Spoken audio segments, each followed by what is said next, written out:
To show you the different pen and ink techniques, I'm going to start with a number 808 Artist Loft pen because it is darker and a little thicker and is easier to see. So we're going to start with the hatching technique. And very simply, hatching is creating strokes on your paper that go in the same direction. Now these strokes are staggered so that when you go back and build onto a shape or into your design, the next stroke goes in between so that you create a nice even value to the shape or area that you are filling in with the hatched lines.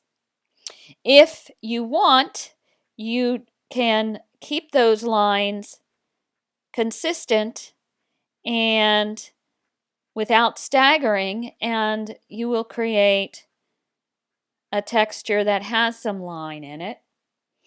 You can also go and hatch in a different direction,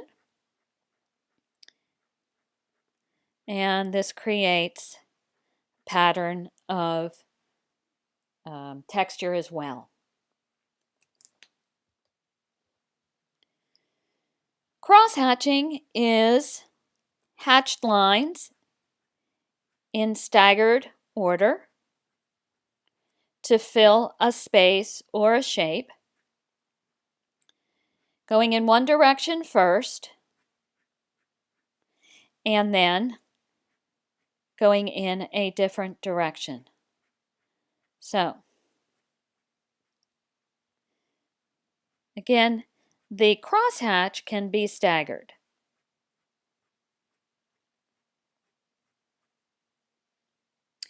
If I were to do hatched and cross-hatched lines in this square,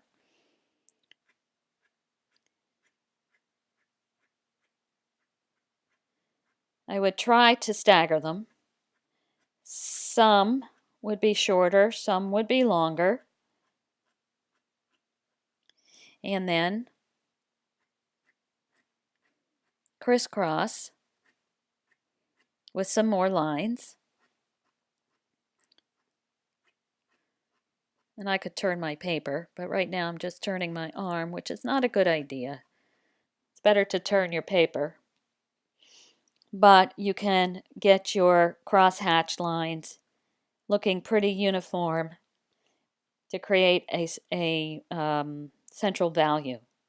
If I were to do it in a circle, I certainly could do hatch, especially if I wanted to show some shading, and cross hatch, straight lines, but it would still look pretty flat.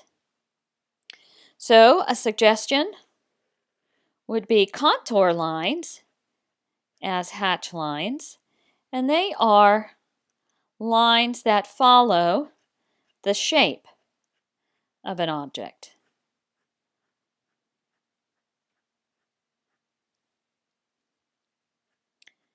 And when you start getting to the bottom, of course, you're turning in a different direction. Hatched and cross-hatched in contour format. Can I go in a different direction if I wanted to add another layer to these hatch lines? Absolutely. So I can fill in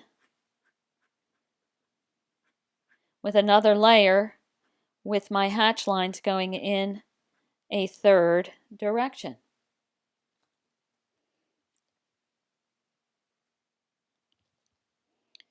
Another pen and ink technique is the stippling, which is basically dots.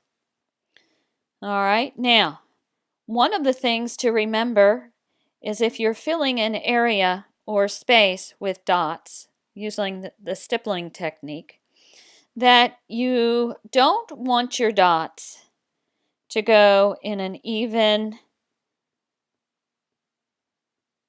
line as you're filling in. You want your dots to be more random. So I kind of do my dots in a circle around, you know, filling in an area as I also complete a stable value here. It doesn't get lighter, it doesn't get darker. It's a pretty uniform value. The closer I put my dots, the darker my shape or my area appears. And I can get really, really close. Stippling is a really good way to control the gradation of your area. It's really, really easy to get a nice fluid gradation of value. I can get even darker if I want to. One of the things to remember about stippling is that you want to lift your pen up entirely. Don't get lazy and leave little tails on your dots. Okay, that is not the proper technique for stippling. If you want to make little tails on your dots, then do it on purpose. That is no longer called stippling. This is stippling, this is not. This is another way of making a different texture, but it's not considered stippling. All right, no tails on stippling. Make those dots clear and concise. The last pen and ink technique I'd like to share with you today is called scrumbling. Scrumbling is kind of like scribbling. It is the way it sounds. So scrumbling is basically filling an area with scribbles. Keeping the scribbles pretty consistent and filling the area. Again, if you want it darker in an area, a darker value in part of it, you're going to create more scribbles and scrumbling in that area. Not as easy to control as stippling, but you can do a gradation of sorts. Of course, the bigger the marks, the lighter it appears. It's very fast and very fun. I want to go back to the manual pen and ink technique just to show you that you can create varied lines by the amount of pressure you use on your pen. So the heavier you press, the thicker the line. The lighter the line is when you lift and don't press so hard. So within a line, you can vary it light and dark, which is a nice thing that you can do with this pen, but that you can't do with other pens. You can also get very beautiful light hatch lines. I'm not pressing very hard. And these are just feather light.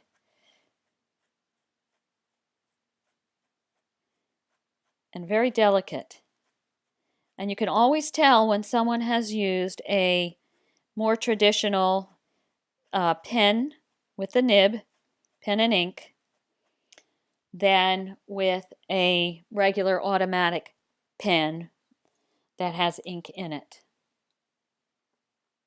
One of the things to remember when you're finished with your pen and ink, your more traditional pen and ink materials is to make sure, first of all, that you close up your container of ink so it doesn't spill. And then you want to clean off the nib at the end. You don't want to let that ink dry on there, because if it does, it will clog it up and you won't be able to fully clean it enough in order to get a nice smooth flow.